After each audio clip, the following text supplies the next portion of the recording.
Alors, mon cher Thibaut, pourquoi tu estimes que pourquoi tu as du mal à entendre ce discours de Jean-Pierre River, une sorte de retour à l'humilité, aux bases? D'abord, avant de dire ça, je veux quand même dire que dans la conférence de presse, il y a quelque chose qui n'était pas arrivé depuis un moment au club, c'est-à-dire un vent d'air frais.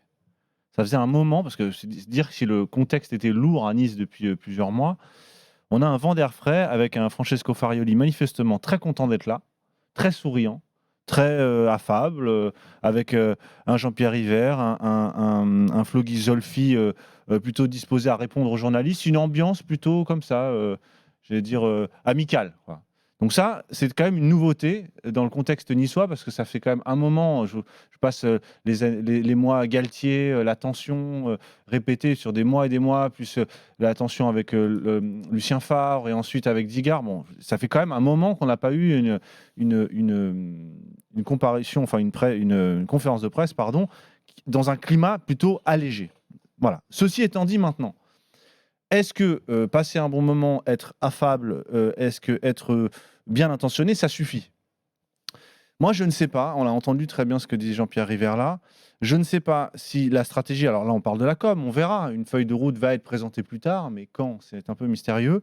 Je ne sais pas si la stratégie qui consiste à dire on va réduire la voilure, on va réduire notre ambition, c'est un discours véritablement mobilisateur. Je ne suis pas certain que vouloir.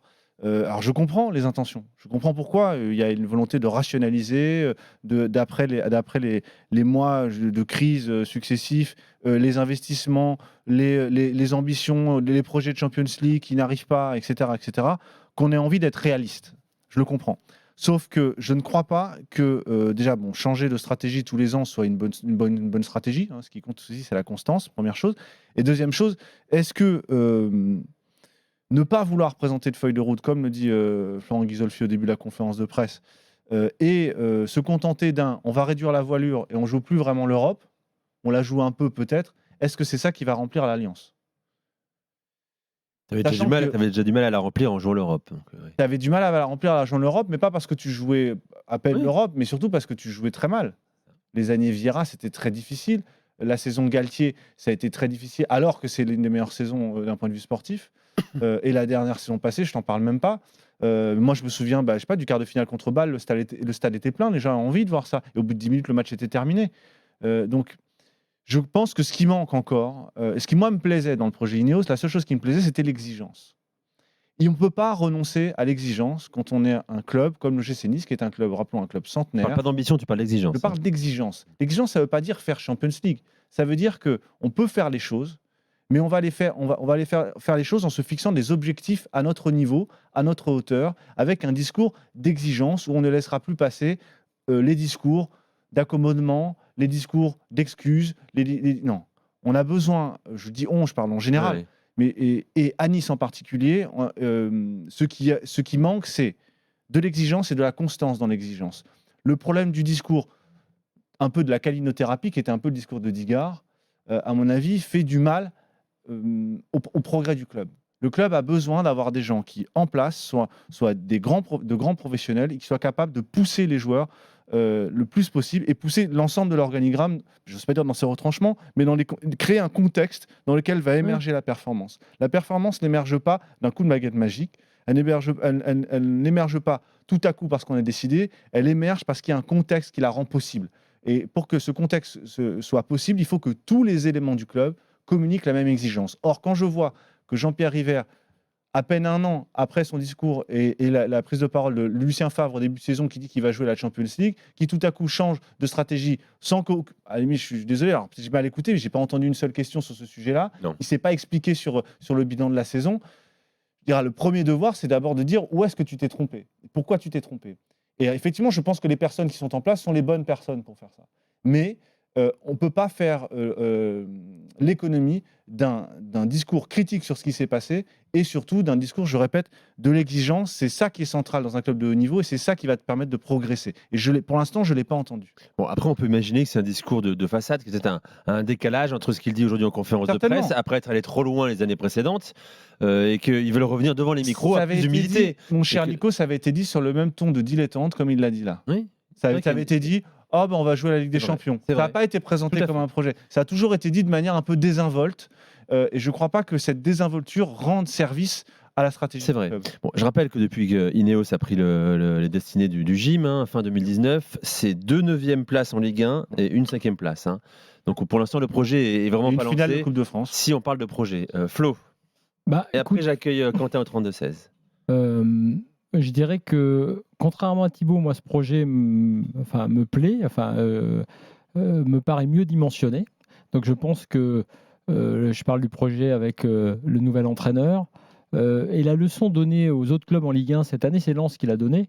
C'est-à-dire, pas d'objectif forcément en termes de place annonné depuis des années, mais un objectif de jeu, une idée. C'est ce que j'attends de voir avec Fabien. Voilà. Et donc, Et ce on l'a pas entendu Non, vraiment mais là-dessus. Pas tellement. on peut penser que, puisqu'on a parlé récemment, on était ensemble, je crois, de la politique pour mettre des sièges rouges et noirs pour se réapproprier le stade. Et moi, j'avais dit ce soir-là, Il a été refusé par Ouais, l'entreprise au passage, repartons sur le jeu, repartons sur l'équipe, repartons sur une équipe qui fait plaisir et rêver ses supporters, et tu rempliras le stade, et ensuite tu pourras avoir des Et ambitions. ça, on l'entend pas. Oui, Ça, ils mais le disent pas. non, mais en creux, en tout cas, c'est ce que je peux voir de la nomination de cet entraîneur-là et de ce type d'entraîneur. Bien sûr, pas là-dessus on est bling-bling, d'accord. Là-dessus, on est Et d'accord. sur les fonds de jeu. Donc, pour répondre à l'avis, je dirais oui, moi, ça, je préfère cet avis. Mais C'est je plutôt préfère... une mise en garde qu'un avis Ouais, dans ce tout à sens-là. fait. Mais donc, je préfère en tout cas ce projet dimensionné comme ça pour le GC Nice. Maintenant, il faut quand même, et tu l'as dit, ça n'a pas été fait,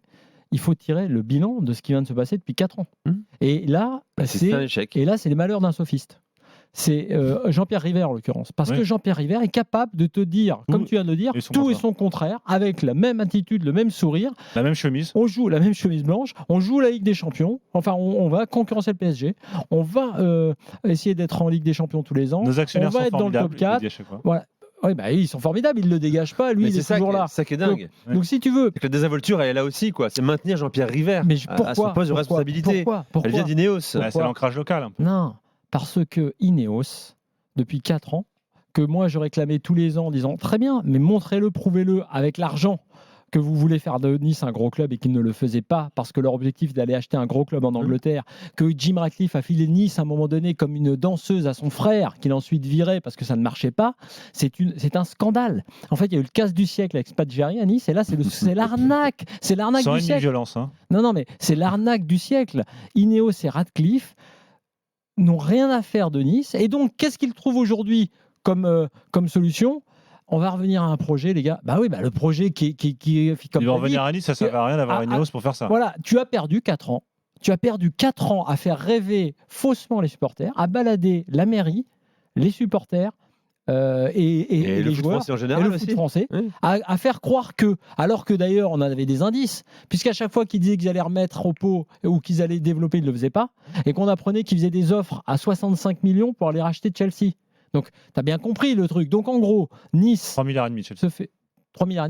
Ouais, c'est un petit plutôt peu que plus. 65 millions. Ouais. Mais plus, c'est monté à 5 milliards. Sinon, moi, j'y vais à 5 milliards. 65 Non, mais millions. je crois j'y qu'ils vais. ont fait une 5 offre. milliards. Ils Ils ont vont fait finir une à offre. 6 avec. Ils ont fait une offre Qatari. à 4,5, je crois. Ouais, mais elle était. Ouais. Ineos, 4,5 milliards. Pas 65 millions. Mais en tout cas, Ineos, c'est vraiment. Là, pour le coup, c'est l'arnaque. On va parler de Strasbourg tout à l'heure. Tu as des fonds qui investissent, tu as des investisseurs. Tu peux analyser ce qu'ils valent.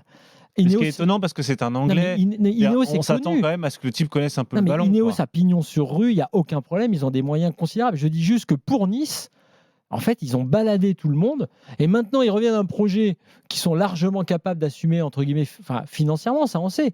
Mais effectivement, qui moi me convient mieux, c'est-à-dire plus modestement, on va d'abord essayer de trouver un bon entraîneur et de faire une bonne équipe pour que les gens viennent au stade, s'identifient à nouveau à ses couleurs et éventuellement, si ça marche bien, un peu comme à Lens. Évidemment, je dis comme à Lens, à dessein, parce qu'il y a Florent Ghisolfi derrière et qu'il y a des bonnes personnes pour Mais faire c'est ça. pas